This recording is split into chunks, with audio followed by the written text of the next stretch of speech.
Meus irmãos, a paz do Senhor, hoje novamente estamos de volta aqui à congregação em Nova Cidade e nós vamos hoje fazer este culto, como sempre fazemos aos domingos, e já são 17 horas, e nós estaremos fazendo uma oração e logo a seguir a esta oração nós cantaremos um hino da harpa cristã, o hino de número 186, de Paulo Leivas Macalão, de Valor em Valor.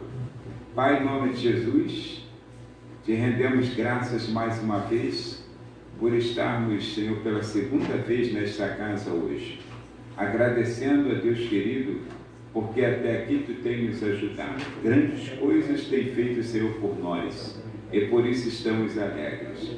Senhor, queremos te pedir nesta tarde, ó Pai querido, início do anoitecer, que tu nos dê um momento agradável, Senhor.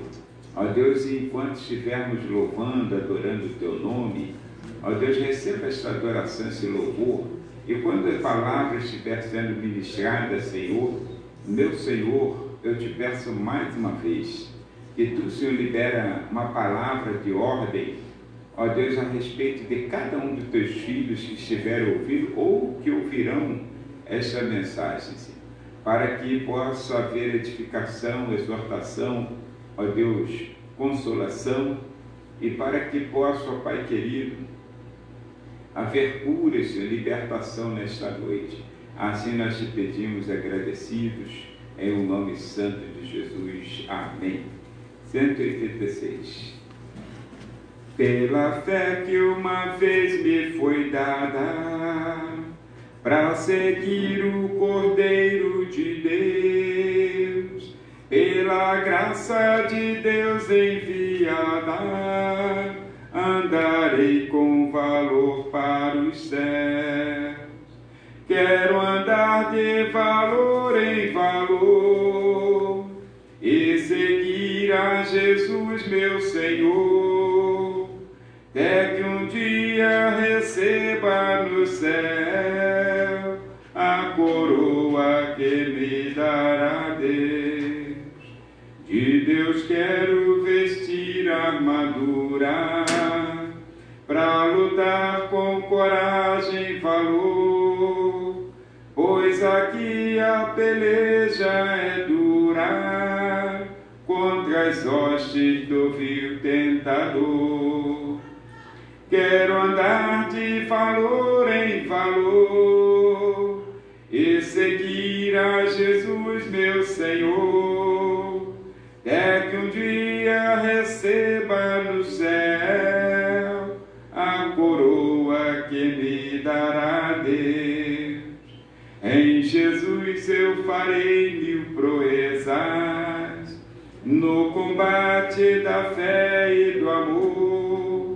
Nele tenho vigor e destreza, para lutar e para ser vencedor.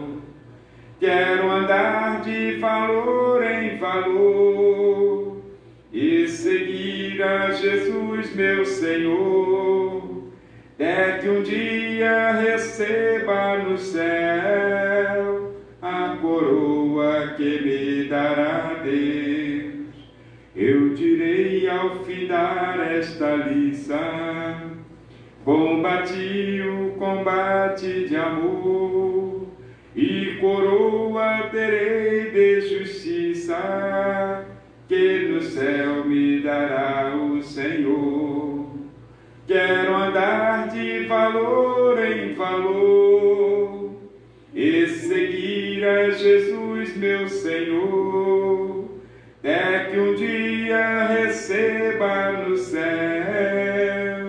a coroa que me dará Deus.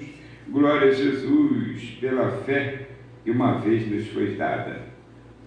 Meus irmãos, nós estaremos lendo um trecho das Escrituras Sagradas, capítulo 17 do Evangelho de Lucas, versículos 1 ao 6. O texto nos diz: assim, e disse aos discípulos: é impossível que não venham escândalos, mas ai daquele por quem vierem. Melhor lhe fora que lhe pusesse ao pescoço uma pedra de moinho e fosse lançado ao mar, do que fazer tropeçar um desses pequenos. Olhai por vós mesmos, e se o teu irmão pecar contra ti, repreende-o, e se ele se arrepender, perdoa-lhe. E se pecar contra ti 7 vezes no dia, e 7 vezes no dia vier ter contigo, dizendo: arrependo-me, perdoa-lhe. Disseram então os apóstolos ao Senhor: acrescenta-nos a fé. E disse o Senhor: se tivesses fé como um grão de mostarda, dirias a esta moreira: desarraiga-te daqui e planta-te no mar, e ela vos obedeceria. Amém. Meus irmãos, estamos lendo uma palavra em que o texto ele começa com Jesus conversando com seus discípulos, seus alunos, aprendizes, e Jesus está assegurando aos seus discípulos, como numa nova aula que ele está produzindo agora para os seus alunos, que na decorrência da vida cristã haverá escândalos. Escândalos sempre houve no meio do evangelho, no meio do cristianismo. Sempre aconteceu. Então Jesus está ensinando a eles, antes que eles fiquem espantados, queiram se desviar quando acontecer, como muitas pessoas fazem: eu não aguentei sair da igreja porque eu vi isso, aconteceu aquilo, e alguém estava fazendo isso.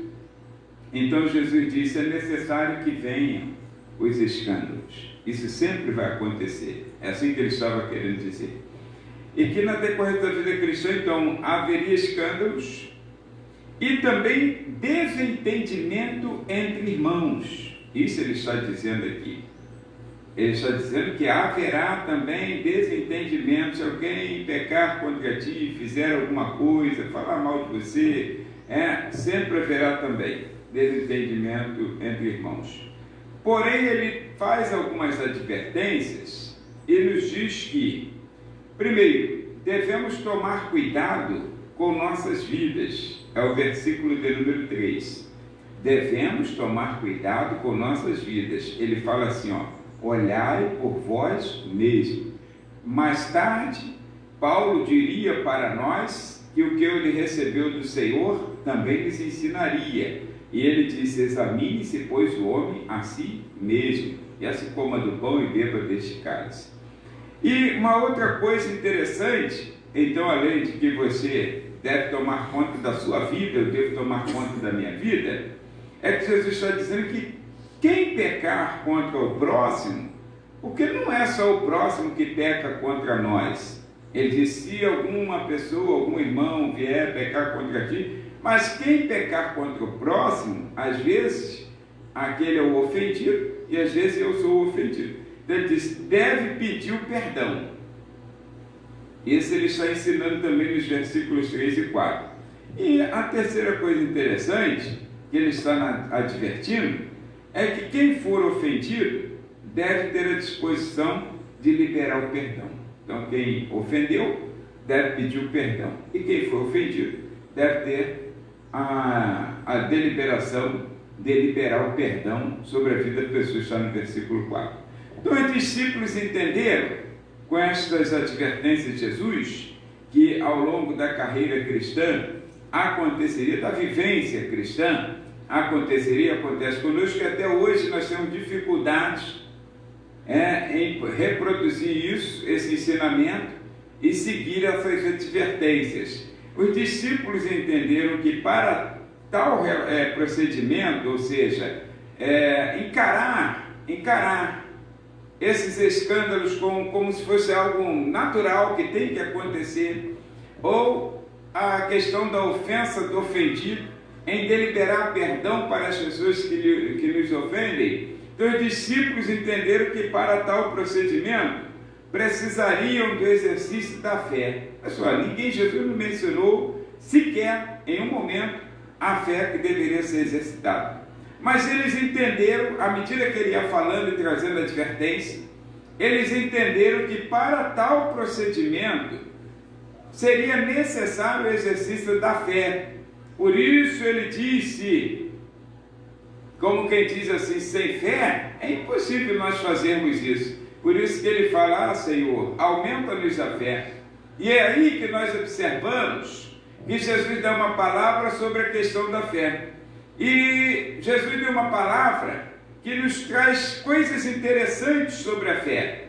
Todo mundo sabe, define, fé é isso, fé é aquilo, é lançar-se no escuro, é confiar totalmente em Deus, é entregar-se inteiramente, enfim, inúmeras definições, além daquela que está escrita em Hebreus capítulo 11, versículo 1, que está fazendo uma referência aos heróis da fé. Então fé é o firme fundamento, das coisas que se esperam, das coisas que não se veem, enfim, nós entendemos. Além de definições de pregadores, como T.L. Osborne, citei pela manhã, em que ele dizia que a fé é simplesmente crer que Deus fará o que ele diz na sua palavra que fará. Então observa, os discípulos então, eles dizem ao Senhor assim, como quem diz, é impossível fazer, ou seja, cuidar dessas advertências, fazê-las valer em nossa vida, sem fé. E então ele diz, Senhor, aumenta-nos a fé. E os discípulos entenderam então isso, e Jesus aproveita e elucida algumas coisas interessantes a respeito da fé, comparando-a com uma das menores sementes existentes, a de mostarda. Porque quando os discípulos falam, eles dão a entender, Senhor, aumenta-nos a fé. Eles não disseram que não possuíam fé. A fé, uma vez, foi dada a todos os santos. Está escrito no livro, na carta de Judas. Assim como nós falamos nesse louvor. Pela fé que uma vez nos foi dada. Isso é bíblico. Então, todos nós possuímos fé. Não vamos falar sobre a fé natural, salvadora, etc. Mas todos nós possuímos fé. Porém, quando nós possuímos e vemos o tamanho do problema que pode estar acontecendo, como caso para os discípulos que Jesus estava mencionando escândalos, mencionando essas situações de perdoar ou não perdoar, que é uma dificuldade para todos nós no cotidiano cristão. Então observa-se que eles entendem que precisam um pouco mais de fé, sabem que tem fé, mas precisa um pouco mais. Quem sabe Jesus pudesse lhes dizer um tamanho tipo de um caroço de abacate. Olha, seria uma fé excelente na nossa visão, né? Uma semente de caroço de abacate. Porém, Jesus, ele diz e nos mostra e faz uma comparação da fé, se tiver de fé, do tamanho de um grão de mostarda. Pegou a menor das sementes, ou seja, uma das menores, né? Pode ser que haja menor. Mas uma das menores sementes que existem, que é a mostarda, que no seu diâmetro eu já comprei um saquinho de semente de mostarda só para medi-las, e com um paquímetro eu pude medir uma das sementes, a maior que eu achei naquele saquinho tinha 1 milímetro de diâmetro. 1 milímetro é imperceptível ao longe. 1 milímetro é mais ou menos isso que eu estou fazendo com o meu dedo, é imperceptível. Então, observa, a menor de todas as sementes, Jesus apanha, ele, claro, não tinha em mãos ali, mas ele disse e usou porque eles conheciam, se tiver fé do tamanho de um grão de mostarda, vocês vão fazer coisas incríveis. Então, aqui que nós começamos. Quais são as coisas interessantes sobre a fé que Jesus nos traz? A primeira, a fé é viva. Irmãos, a fé é viva.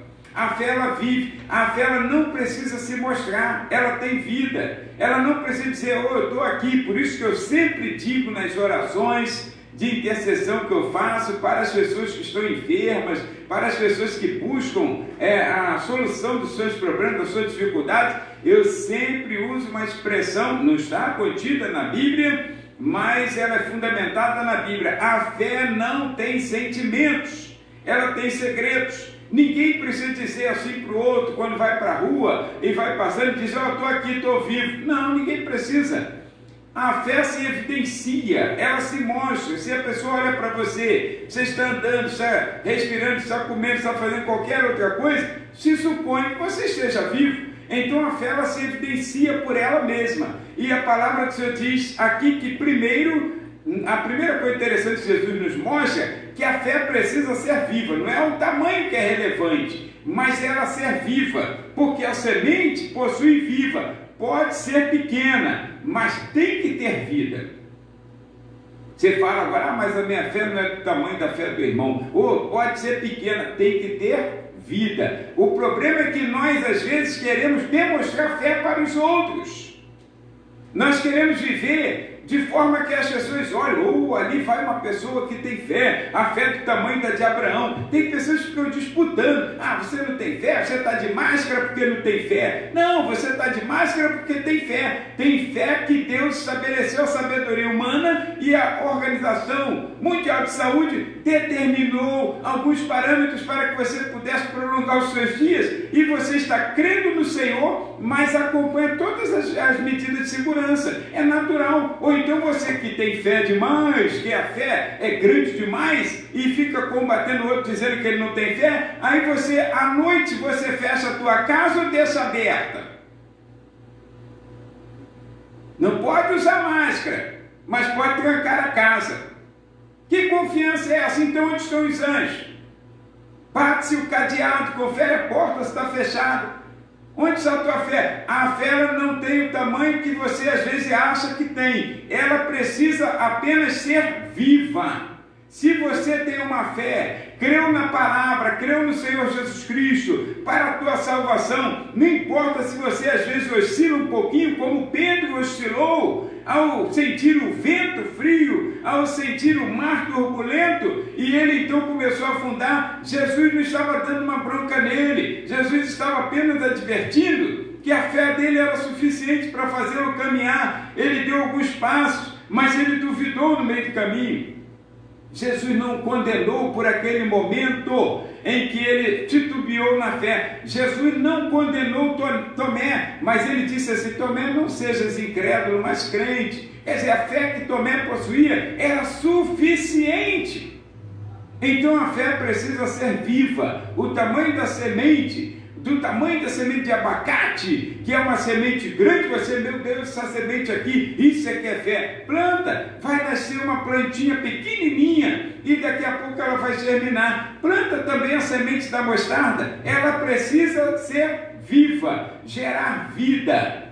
Fé é simplesmente crer que Deus fará o que Ele diz na sua palavra que fará. É simplesmente acreditar naquilo que diz as Escrituras Sagradas. Então essa é a primeira coisa interessante que Jesus está falando, usando a semente diminuta, a semente mínima do grão de mostarda. E ele diz assim, é como se ele dissesse: a fé não precisa ser grande, ela precisa ser viva. Ela precisa produzir vida na tua vida, precisa produzir vida na tua vivência diária. Então, meu irmão, não se desanime não. Parece que você não tem fé, ou alguém me diz: você não tem fé. Pode dizer o que for, a nossa fé é um segredo nosso com Deus. Ele chamou assim e ficou conhecido assim pelos seus conterrâneos e contemporâneos, então, como pai da fé, porque simplesmente Abraão ouviu uma palavra de Deus: sai da tua terra, do meio da tua parentela, vai para uma terra que eu te mostrarei, e lá eu vou fazer de ti uma grande nação. E ele sabia que Sara, sua mulher, estéril, e ele já tinha uma certa idade, 75 anos, não poderia gerar filhos. Então ele saiu a si mesmo. Titubeou em algum momento? Claro que titubeou, tanto que ele partiu para ter um filho com a escrava, sob sugestão da própria Sara. Titubearam na fé, mas Deus o honrou porque ele foi um homem que tinha uma fé viva. Então titubeou um pouquinho, Deus o chamou na conversa: Abraão, anda na minha presença, ser perfeito. E ele continuou no caminho da fé. A tua fé, por mínima que ela pareça ser, é importante que você a mantenha viva. E se você está ouvindo a palavra do Senhor, é porque você ainda tem essa fé no seu coração, ainda crê no Senhor. E outra coisa interessante, a segunda coisa interessante, é que a fé é potente. A fé tem poder, a fé é potente. O pequenino rebento, quando você planta aquela sementinha que é viva, aí um pequenino rebento, frágil, irmãos, frágil.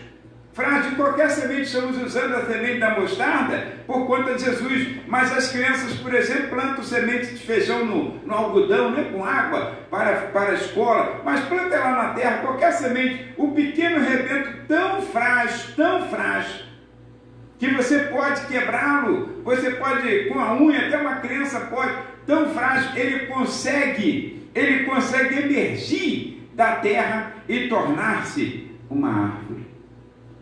Aquele pequeno rebento, a fé tem poder, a fé é potente, né? Então, Mateus capítulo 13, versículo 32, por exemplo, é o mesmo assunto aqui. Jesus fala assim, olha, o grão de mostarda, quando ele cai lá na terra, ele é semeado, aí aquele rebento pequenininho, ele vai emergir, e daqui a pouco aquele grãozinho de 1 milímetro que eu falei de diâmetro, ou menor, 1 milímetro foi o maior que eu achei no saquinho de semente, então, ou menor, ele pode trazer uma árvore à existência, onde depois serve de abrigo para os pássaros, diz Jesus. Então, é importante você saber que a fé, além de ela ser viva, ela também é potente, ela tem poder. A terceira coisa interessante é que a fé é crescente. Agora sim, a fé é crescente, que ele falou, Senhor, aumenta-nos a fé. Não estavam errados, porém, para o exercício da fé, você não precisa primeiro ter uma fé grande, você precisa exercitá-la do jeito que o Senhor te deu. O Senhor deu a cada um, às vezes, dons espirituais relacionados na Bíblia, como os dons de 1 Coríntios capítulo 12 a 14, os 9 dons do Espírito, ou como os dons que estão lá em Efésios capítulo 4, né? O pastorado, mestrado, essas coisas todas, como os dons de Romanos capítulo 12. Então observa, às vezes você pode não ter recebido um dom desse, porque Deus reparte, o Espírito Santo reparte como Ele quer na igreja. Porém, se tem uma coisa que Deus não deixou ninguém de fora sem ganhar, é uma porção de fé. Essa sementinha da fé, essa sementinha do grão de mostarda. Então Deus deu a cada um. Agora, compete a nós mantê-la viva, porque Deus dá com vida. Compete a nós fazê-la fortalecer e fazê-la crescer. Porque a fé pode ficar estagnada, a fé pode até diminuir e a fé pode ser crescente. Nós vemos isso em várias situações da Bíblia. Mas observe uma coisa, a fé ela cresce com a experiência. Pela fé, nós descansamos na palavra. A fé cresce com a experiência. Primeira vez que você utilizou essa fé cristã foi quando você ouviu falar que Jesus salva, cura e liberta, batiza com o Espírito Santo e leva ao céu. Aí você então ouviu falar, a palavra caiu no teu coração, você quis entregar sua vida a Jesus.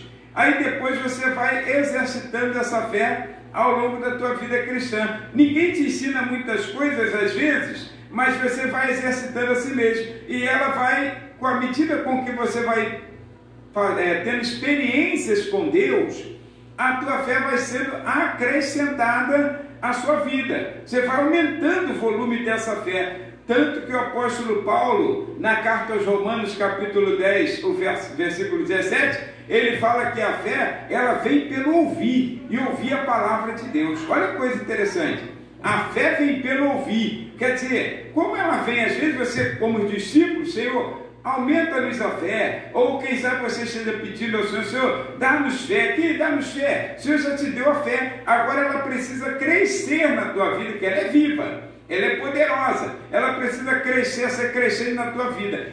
À medida que vamos passando experiências com Deus, aí então a fé vai crescendo em nós. E à medida que nós vamos ouvindo a palavra de Deus, nos aplicando a esta palavra santa, a fé vai se solidificando em nossas vidas. Então a fé vem pelo ouvir e ouvir a palavra de Deus. Você hoje está com mais fé do que antes, porque está ouvindo a palavra de Deus. Quantas pessoas não ouvem a palavra de Deus? No momento da experiência, eles não sabem exercitar a fé. Então observa, Salmo 37, por exemplo, verso 5. Entrega o teu caminho ao Senhor, confia nele e o mais ele fará. está escrito assim, todo mundo conhece. Escuta, você que ainda não entregou o caminho ao Senhor, primeiro ato é entrega. Para entregar nas mãos de alguém o cuidado de nossas vidas, é preciso crer que essa pessoa é capaz de lidar com essa situação. Entrega o teu caminho ao Senhor, entrega tudo na mão dele, tudo. Ele passa a ser o regente, ele passa a ser o motorista, ele passa a ser aquele que disciplinará nossas vidas, ele passa a ser o piloto da situação. Entrega tudo nas mãos dele. Você consegue fazer isso? Ou você é daquele tipo que não acredita? Numa viagem prolongada, por exemplo, nas rodovias, às vezes caminhoneiros ou motoristas de ônibus fretados, eles fazem um revezamento. E como aquele camarada sabe que o outro que o substituirá é um profissional, ele pode muito bem deixar na mão do outro o volante, e ele então vai dormir tranquilamente. Ele acredita que aquele também tem capacidade de chegar ao porto final. Deixa eu lhe dizer uma coisa, às vezes nós entregamos nas mãos do Senhor, mas em dadas circunstâncias, uma curva meio que assim escorregadia, uma pista um tanto escorregadia, aí nós queremos tomar da mão dele a direção, achando que ele falhará. A fé, ela precisa ser crescente. Esses momentos de curvas sinuosas, de pista escorregadia, esses momentos são para a nossa fé crescer na condição de acreditar que Deus, ele é capaz de fazer aquilo que ele começou a fazer. Então Deus, ele começou uma boa obra em nós, assim os apóstolos depois nos ensinam, e ele é perfeitamente capaz de concluir essa obra que começou em nossas vidas. A nossa vida não está entregue ao léu, a nossa vida não é aleatória, nós não estamos aqui por acaso. Deus tem um propósito em cada vida cristã, Deus tem um propósito em nossas vidas, e nós não descobrimos esse propósito e às vezes ficamos ansiosos, mas mantenha a tua fé, foco, que o Deus que te chamou é poderoso para te conduzir, é poderoso para nos conduzir. Então a fé vem pelo ouvir. Aí vale o que está escrito no Salmo 37, verso 5, entrega o teu caminho ao Senhor, confia nele, e o mais ele fará. Está vendo? A tua fé vai crescendo. Alguém pode olhar assim e falar, meu Deus, como pode ficar tranquilo numa situação dessa? Como pode viver uma situação tão adversa e ainda assim continuar com essa fé inabalável? Não, você tem às vezes medos, você tem às vezes terrores, você tem às vezes preocupações, ansiedades no teu coração, mas quanto mais você dá ouvidos à palavra de Deus, mais fé você exercita no Senhor, mais ela cresce, e você não consegue explicar isso às pessoas que estão ao seu redor, e as pessoas não conseguem entendê-las naturalmente, mas você não deve explicação a ninguém, e elas também não precisam entender. Cada um cuida de si nesta parte, exercita a tua fé e segue em frente, porque atrás vem gente. Então, a fé é uma outra coisa interessante sobre ela que Jesus fala, ela é humilde. É pequena, gente. Não é uma fé grande para se ensoberbecer. É uma fé pequena. Olha, nada faz pelo seu próprio poder. Eu disse que ela é potente, né? Ela faz germinar, tem força para sair. Mas tudo isso depende de Deus, da boa mão do Senhor. Nada pode fazer a fé se Deus não aprovar. Então a fé, ela é potente, mas ela também é simples, ela é humilde. É pequenininha, não precisa, se fosse a minha fé do tamanho de um caroço de abacate, como eu iniciei falando, eu poderia me gabar, a minha fé que fez isso, porque é o tamanho do caroço de abacate, eu tenho mais fé do que vocês todos, nada disso. A fé de todos aqui é igual, o Senhor deu uma porção de fé para cada um. Aqui ninguém tem uma fé maior do que a do outro, não. É que uns fazem crescer por causa das experiências vivenciadas ou vividas, e então essas experiências fizeram um acréscimo, uma solidificação da fé no seu coração. Mas escuta, meu irmão, a nossa fé do tamanho de um grão de mostarda que nos foi dada, nós precisamos exercitá-la. E ela é simples sim, ela é humilde, ela é pequena, para que a excelência não seja do vaso, mas do tesouro, ou seja, de Deus, que é quem fez o vaso. Aí nós somos vasos de barros. Paulo fala, o tesouro está dentro desse vaso. Vasos de barro para que a excelência não seja nossa, mas de Deus. Então a fé é pequena, mas a excelência não precisa ser nossa. Você não precisa ser conhecido como aquele ali tem fé demais. Meu Deus! Não, quando você tem essa excelência, você perde. Então a fé é pequena, você sabe que é por misericórdia e graça de Deus que a fé opera em sua vida. Quando Paulo, que era um homem que tinha muitas experiências, e ele acreditava no Senhor, teve muita experiência com Deus, a ponto de lá em Atos capítulo 27, ele está dentro de uma embarcação, toda a embarcação estava indo a pique, os alimentos todos estavam, inclusive Paulo, ele disse, estávamos com medo de morrer. Olha, você que diz que não tem medo de morrer, até o apóstolo Paulo estava com medo de morrer. Aí naquele momento, o anjo lhe aparece naquela situação, o barco balançando, o mar bravio demais. Só quem já passou por uma situação de um mar bravo, de um mar revolto, é que pode entender melhor isso. Eu não passei, graças a Deus não quero passar, mas quem já passou sabe melhor do que eu. Então esse mar bravio, revolto, e tudo indo a piques, indo embora, e o apóstolo Paulo, aparece um anjo naquele balanço, naquela coisa, ele se segurando também para não cair lá no mar,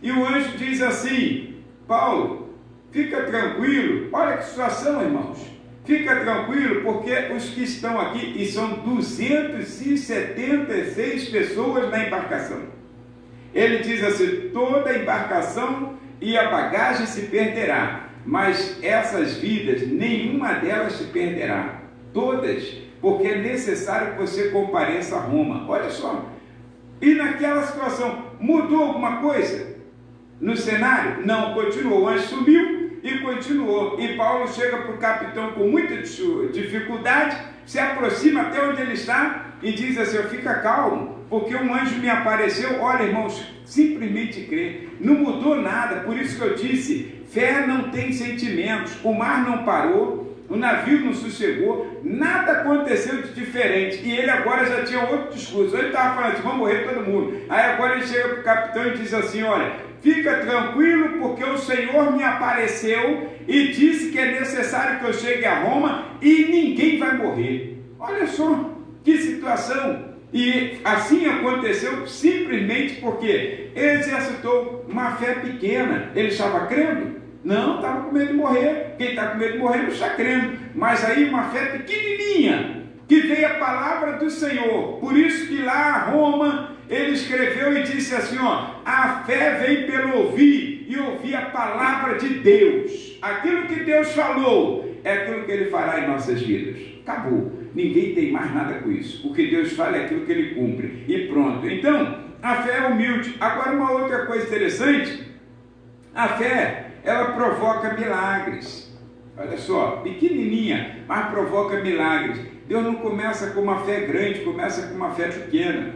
Tá? A fé provoca milagres. Como funciona isso? Em Atos capítulo 5, por exemplo, essa eu vou ter que ler porque são 3 versículos, e com certeza eu não vou conseguir citá-los na ordem, Então, Atos capítulo 5, os versículos 14 a 16, diz assim, olha, dentro daquele assunto em que Pedro estava fazendo proeza, a igreja estava crescendo, Ananias tinha acabado de ser fulminado, Safira, sua esposa, e agora diz assim, e muitos sinais e prodígios estavam acontecendo, e então, no versículo 14 diz, e a multidão dos que criam no Senhor, fé, ouviram, viram milagres, e falaram, eu creio no Senhor. Fé pequena, eu creio, porque viram e ouviram. Agora diz aqui, a multidão dos que criam no Senhor, tanto homens como mulheres, crescia cada vez mais, de sorte que isso é provocação de milagres. Quando você traz seu pedido de oração, eu sei que agora está mais difícil você trazê-lo fisicamente, esses já estavam aqui, antes de nós começarmos os cultos online, então esses já estavam aqui. Mas quando você traz seu pedido, mesmo na hora que eu falo assim, vamos fazer a oração no término, você apanha o seu pedido e começa a apresentá-lo ao Senhor. Isso é provocação de milagres. Porque, olha, aqui está escrito assim, olha, aqui mostra a fé. Aí está escrito aqui, ó, e de sorte que transportavam os enfermos para as ruas. Quem garantiu que eles seriam curados? Ninguém garantiu. Pedro não prometeu nada a ninguém. João também não.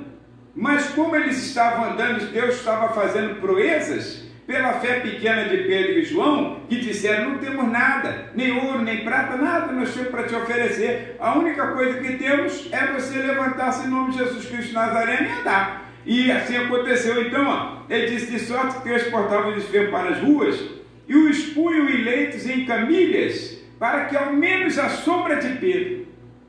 Não diz as Escrituras que a sombra de Pedro curava. A Bíblia não afirma isso, mas nós subentendemos pelas Escrituras, por inferência, que havia curas quando a sombra passava sobre algum deles. Por inferência. A Bíblia não afirma a sombra de Pedro curava, né? Mas por inferência se subentende. Por quê? Porque está escrito assim, ó, eles colocavam para que ao menos a sombra de Pedro, quando este passasse, cobrisse algum deles. E então diz assim, e até das cidades vizinhas, circunvizinhas, concorria muita gente a Jerusalém, conduzindo enfermos e atormentados de espíritos imundos, os quais todos eram curados. Onde está a fé dessas pessoas?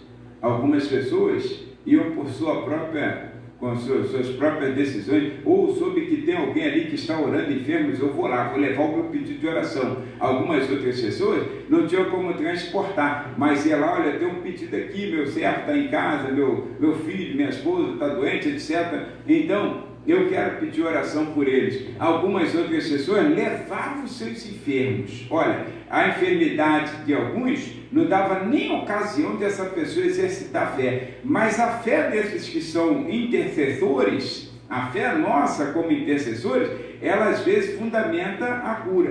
Qual era a importância aqui nessa parte? É que a fé tem que provocar milagres. Você tem que dar o primeiro passo. Você tem que acreditar, eu creio que Deus pode abrir o mar vermelho. Ué, mas primeiro você precisa molhar o pezinho. A água do Jordão parou para os israelitas, lá no livro de Josué, quando eles molharam os pezinhos lá, molhou o pezinho no Jordão, a água então começou a borbulhar e parou de correr. Parou, o lado de cima ficou parado, o lado de baixo ficou vazio. Aí então o povo passou. Olha, primeiro tem que molhar o pé. É um exercício que você tem que fazer. Às vezes você não está vendo como Deus vai fazer, nem imagina como Deus fará, mas qual foi a ordem do Senhor? Vocês vão dar 7 voltas na muralha de Jericó. Meu Deus, mas nós somos lutadores, nós não somos, vamos dizer assim, atletas olímpicos para fazer nada disso. Não, vão dar 7 voltas na muralha de Jericó, uma vez por dia. No 7º dia, aí para piorar, porque Deus sempre, irmãos, a obra de Deus sempre começa difícil, torna-se impossível, então é feita. Hudson Taylor dizia isso. Aí então, olha, no 7º dia vocês vão dar 7 voltas, e mesmo assim na 7ª volta não aconteceu nada. Quando eles param altamente cansados, aí o Josué então dá a ordem, grita, todo mundo vai gritar junto. Começaram a gritar e os muros começaram a ruir. Provoca a fé, meu filho. O que Deus tem mandado você fazer? Agora você, não sei se Deus vai passar, se vai passar hoje, se vai passar depois. Aí fica deitado, igual um bobo olhando para o teto. Provoca a fé, provoca o milagre pela tua fé. Então a fé pode ser pequena, mas provoca o milagre. A mulher do fluxo sanguíneo, por exemplo, mulher do fluxo sanguíneo, eu não sei como aconteceu, mas ela estava dentro de casa, assim diz as Escrituras, e ela soube de alguma forma que ia passando uma multidão ali e Jesus estava no meio daquela multidão. E ela dentro de casa dizia no seu coração, se eu tão somente tocar nas suas vestes, ficarei curado. Como ela pode provocar um milagre assim, por uma fé simples, pequena? Se eu tão somente tocar nas suas vestes, ficarei curado. E ela então deu aquele jeito de ir. É claro que tudo depende do Espírito Santo de Deus, porque o Senhor ama uma pessoa que provoca milagres. Aí quando ela chega naquela situação, e ali aquela multidão, uma penca de gente, ela não sabe o que é Jesus, e ela então entra por baixo, empurrando as pessoas com a sua debilidade física, e como ela pode, sem conhecer, sem saber, aí vai tocando em uma e outra vez, daqui a pouco pega na principal, e ela se sente curada. Naquele momento, Jesus para e diz assim: opa, senti que de mim saiu virtude. Está vendo? Provoca milagre. Às vezes você acha que não vai conseguir. Servo de Jericó provocou um milagre. Todo mundo que tinha ali, tinha muitos cegos, diz as Escrituras, e os textos paralelos, né, de auxílios, livro de apoio, diz que ali ficavam muitos cegos naquele caminho da cidade de Jericó. Porém, quando soube o que está acontecendo, Jesus o Nazareno está passando aí, e ele soube que Jesus curava. Aí ele dizia: Jesus, filho de Davi, tem misericórdia de mim. Provocou, gritou até o Senhor parar e mandá-lo chamar. Aí, quer dizer, os outros foram curados? Não, mas ele foi. Então a fé dele era maior? Não, ele tinha fé tanto quanto os outros. Só que aconteceu que ele provocou o milagre, até que o Senhor lhe perguntou: o que queres que te faça? Que eu vejo, então vê, a tua fé te salvou. Assim Jesus fala, está vendo como não foi a chatice dele, mas a fé que o salvou? Então a fé é fundamental. A mulher do fluxo sanguíneo foi a mesma coisa. Vai, minha filha, seja curado, né? Salvou. É a fé que salva. A fé, Jesus não falou assim: a fé é grande. A única vez que ele demonstrou e disse para nunca viu uma fé tão grande, nem Israel, que era daquela mulher Cirofenícia, porque ali foi um caso que espantou até o próprio Senhor Jesus, que ela provocou um milagre numa situação de vexame. Você conhece a história, que ela precisava da cura, da libertação da sua filha, e então ela chegava lá, e como ela era uma estrangeira, uma gentia, aí então o Senhor disse assim: não convém, era Jesus ensinando, ele sabia o que estava fazendo, não convém pegar o pão dos filhos e dar aos cachorrinhos. Aí ela disse: mas os cães comem das migalhas que caem da mesa do Senhor. Olha que fé. Não digo que não precisa ser grande, na ideia dela era pequena, mas Jesus falou: nunca vi fé, nem mesmo em Israel, fé como essa. Quer dizer, uma fé pequena, mas provocativa, provoca milagres, que Deus tem poder para fazer qualquer coisa. Agora, provoca, meu filho, age de alguma forma. Não, quando eu voltar para a igreja, para o culto, vou fazer. Que quando voltar? Provoca esse milagre hoje. Apresente o teu pedido de oração, diga ao Senhor o que você precisa, chora aos pés de Jesus, mostre a Ele o que você é. E outra coisa, mantenha-se firme na palavra, leia a Bíblia, faça oração. Eu tenho preguiça de ler a Bíblia. Puxa na caixinha de promessa, faça alguma coisa, ouça, baixe um aplicativo da Bíblia e ouça enquanto você estiver cuidando de serviço, mas não deixe de dar ouvidos à palavra de Deus. Porque esse ponto que nós deixamos falando é muito importante, a provocação da fé. Aí observa-se agora um outro fato, que você sabe, está narrado no livro de Marcos, quando Jesus estava numa casa pequena, e então uma multidão se aglomerava dentro de casa, e a multidão por fora em volta da casa.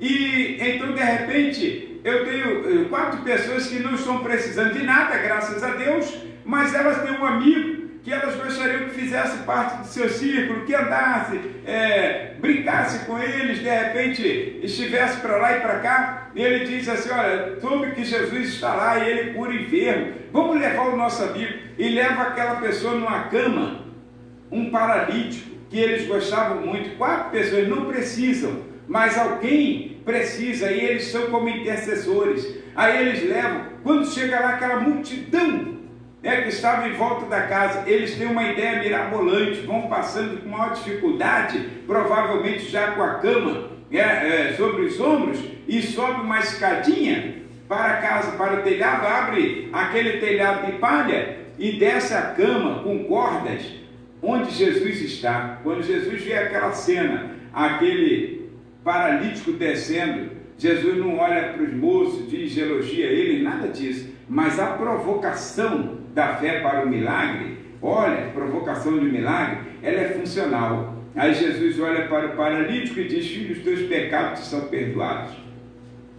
E ali ele dá aquele ensinamento, que quem pode perdoar pecados, etc. Aí tá bom, para que vocês saibam que o Filho do Homem tem poder de perdoar pecados na face da terra, então eu te digo, levanta-te, toma a tua cama e anda. Olha, tudo por causa de uma provocação de milagres. O Senhor mencionou em algum momento a fé daqueles camaradas, daqueles 4? Não. Elogiou em algum momento a fé dele? Não. A fé intercessora para provocar milagres é para resultados. Agora, todos viram, e até eu estou vendo e comentando hoje, que aqueles 4 utilizaram-se de uma fé pequena, simples, humilde, mas provocadora de milagres. Então, provoca milagres nessa noite. E a última parte que eu quero lhe dizer é que a fé é a única moeda corrente, a única moeda que nós utilizamos todos os dias.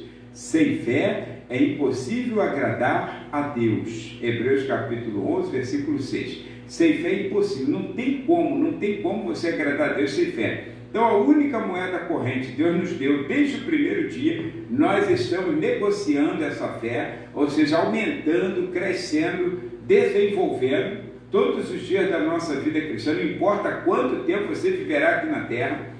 Mas, segundo está escrito na segunda carta do apóstolo Paulo a Timóteo, capítulo 4, versículos 7 e 8, a fé é a única moeda corrente que será cambiada no céu. Tu não leva mais nada dessa vida. Eu não levo nada.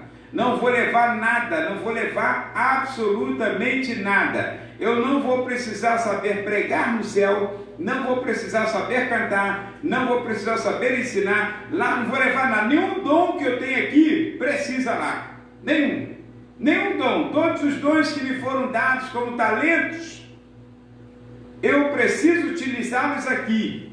Agora, a fé que uma vez foi dada a todos os santos, como diz a carta de Judas, é a única moeda corrente que será cambiada no céu. É a única coisa que você leva. O apóstolo Paulo, ele chegou a dizer a Timóteo: combati o bom combate, acabei a carreira e guardei a fé. E o que me resta agora? Desde agora, está me restando o quê? A coroa da justiça, que está guardada. Ou seja, pega-se a fé, guarda, exercita, porque quando você bater aqui na terra, então que você for transferido, essa fé será cambiada. Você entrega a tua fé, que uma vez foi dada aos santos, pela fé que uma vez foi dada aos santos, entrega a tua fé e recebe uma coroa de justiça. E assim funciona. Então utilize essa tua fé hoje, porque ela é muito importante para a sua vida. E lembre-se, sem fé é impossível agradar a Deus. Então exerça a tua fé hoje. Vamos fazer oração, ficar de pé, fazer oração. Pegue o seu pedido de oração e apresente ao Senhor. O meu pedido é meu esposo, é minha esposa, é meu filho, é minha filha que está aqui acamado, não sei como fazê-lo, não tem remédio que dê jeito na situação. Muito bem, você não consegue às vezes segurá-lo no colo, mas consegue colocar a mão sobre ele nesta hora. Então utilize a sua fé, provoque um milagre, porque o resto é com Deus. Amém? E as famílias que nós estaremos orando também lutadas, porque algumas pessoas Deus está recolhendo. Não quer dizer que será você. Creia sempre que Deus te dará saúde. Mas algumas pessoas Deus está recolhendo. Então, no dia de hoje, por exemplo, recolheu o nosso irmão Sebastião Gonçalves, que eu estava orando aqui pela manhã. Sebastião Gonçalves, amigo, da família Gonçalves, irmão do pastor Vilmar, do Carlinhos, que é nosso aluno aqui do seminário. Então, olha, Deus abençoe a família enlutada. Eu lembro sempre uma palavra, parece uma coisa assim comum de se dizer, mas eu digo de coração: perder para Jesus é lucro, não pode perder para o cão. Às vezes a pessoa morre sem Jesus, aí é lamentável. Mas uma pessoa que morre com Jesus, ela simplesmente voltou para casa. É a sua casa, ele é do céu, nós somos do céu, estamos como peregrino e um dia teremos que retornar. É a base central de todas as coisas, de onde viemos e para onde vamos, morar com Jesus Cristo. Hoje vamos fazer oração, ainda fizemos oração e parabenizamos os nossos irmãos aqui da nossa congregação, que estão aniversariando hoje, foi a Carol, a Juliana e o presbítero Jonas, E hoje também apresenta-se ali para oração a sobrinha do nosso diácono Cleito, que é a Laura. A sobrinha do diácono Cleito, que é esse que faz os vídeos aqui, produz para nós, é a Laura. Então vamos orar pela Laura para que Deus possa abençoar. Então vamos orar, irmãos? Vamos orar. Depois desta oração, estamos já encerrando este culto e esperamos vocês quarta-feira às 19h30 para nosso culto de libertação, para que Deus possa trazer uma boa palavra ao seu coração. E quando Deus, aliás, queremos também agradecer ao Senhor nesse momento, e a igreja, claro, porque a nossa irmã Dione está bem melhor, a irmã da nossa irmã Diaconisa Elisama, que nós pedimos aqui oração, já está bem melhor, então vamos continuar orando. E oramos pelos outros, tá? Continuamos orando até que Deus conceda graça e glória a todos os seus filhos. Então oremos agora nesse instante. Pai, em nome de Jesus, obrigado, Senhor, por estes minutos passados aqui na Tua presença, na Tua casa, por esta palavra, Senhor, sobre a fé. Deus, uma mensagem simples, uma palavra, Senhor querido, que eu creio traz edificação para nossas vidas, porque a fé não tem como dimensionar, ó Deus querido, olhando para a pessoa. E às vezes tem pessoas que querem demonstrar, Senhor, na sua aparência, que ele tem mais fé do que outras pessoas. E eu fico feliz quando a palavra diz que Tu repartiu a cada um uma porção de fé. E como Tu és justo, Senhor, eu tenho certeza que Tu repartiu de igual maneira a cada um. E nós estamos exercitando essa fé tão pequena, Senhor, aos nossos olhos, ao nosso entendimento, mas tão provocativa, tão potente, que pode fazer germinar, ó Pai querido, e fazer crescer, ó Deus querido, e dar muitos frutos à nossa volta. Senhor, quero Te agradecer pela vida da Laura, que está aniversariando. Toma em Tuas mãos, concede graça e glória, Senhor, bênção sobre a sua vida. Quero também apresentar a Ti, ó Pai, agradecer, melhor dizendo, ó Pai, pela Tua filha Dione, Senhor, que está melhor, e pedir também que a Tua bênção continue na sua vida, Senhor, até que a saúde seja restaurada por completa. Assim, Senhor querido, Edeni, Marlúcio, Bulli, Senhor, Valmir, Senhor, que sempre nos assiste, toma em Tuas mãos, dá saúde, cobre com o Teu sangue precioso a vida dessas pessoas, e dá graça e glória a cada um. Também quero agradecer e pedir, ó Pai querido, meu Senhor da glória, meu Senhor, agradecer pelas famílias, Senhor, que hoje estão passando momentos enlutadas de luto, Senhor, mas estão firmes em Ti, acreditando na Tua graça, na Tua misericórdia, na Tua bondade. Porque, Pai, só o Teu Espírito Santo pode confortar um coração de alguém que tenha perdido seus entes queridos. Mas Tu sabes todas as coisas.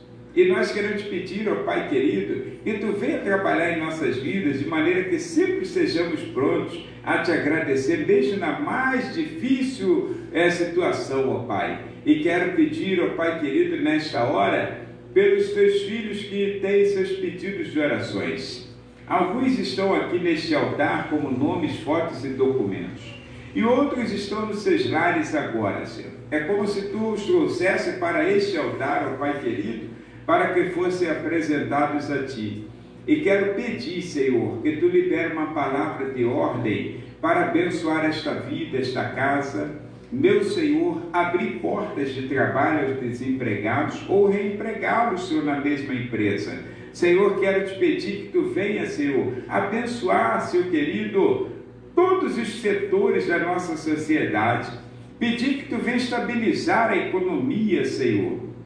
E venha, ó Deus querido, repreender todo foco de enfermidade.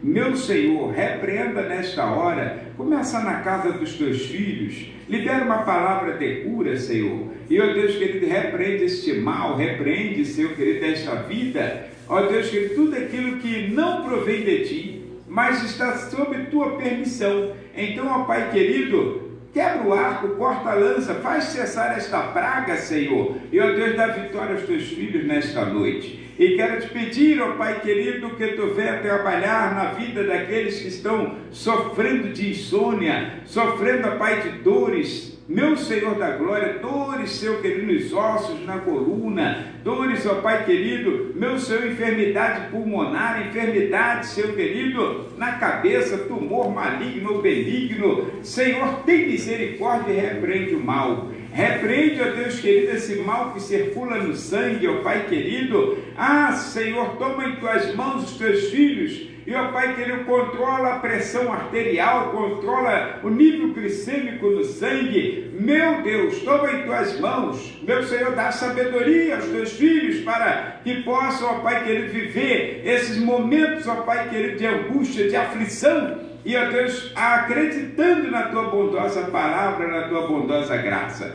Quero te pedir, ó Pai querido, por aqueles que estão com causa na justiça. Olha esta causa, Senhor, e, ó Pai querido, trabalha nesta causa em favor daqueles que, ó Deus, merecem esta causa ganha. Toma assim tuas mãos e quero te pedir, ó Pai querido, pelos estabelecimentos comerciais, Senhor, que estão ainda fechados, algumas pessoas estão, ó Pai querido, tendo prejuízos incalculáveis. Senhor, toma em tuas mãos, ó Pai querido, as redes de restaurantes, ó Pai querido, abençoa. Senhor, toma em tuas mãos teu filho Sérgio, ó Pai querido Edson. Toma em tuas mãos, ó Pai querido, dá graça e glória aos teus filhos para que eles continuem seu trabalho, ó Pai, e sejam sustentados pela tua mão poderosa. Dá saúde ao teu filho Sérgio Luzia, Senhor, abençoa agora em nome de Jesus a sua casa. E quero te pedir, ó Pai querido, por todas as pessoas, Senhor, que ouvem a tua palavra, que guardam, ó Pai querido, mesmo que tenha, Senhor, momentos de incredulidade,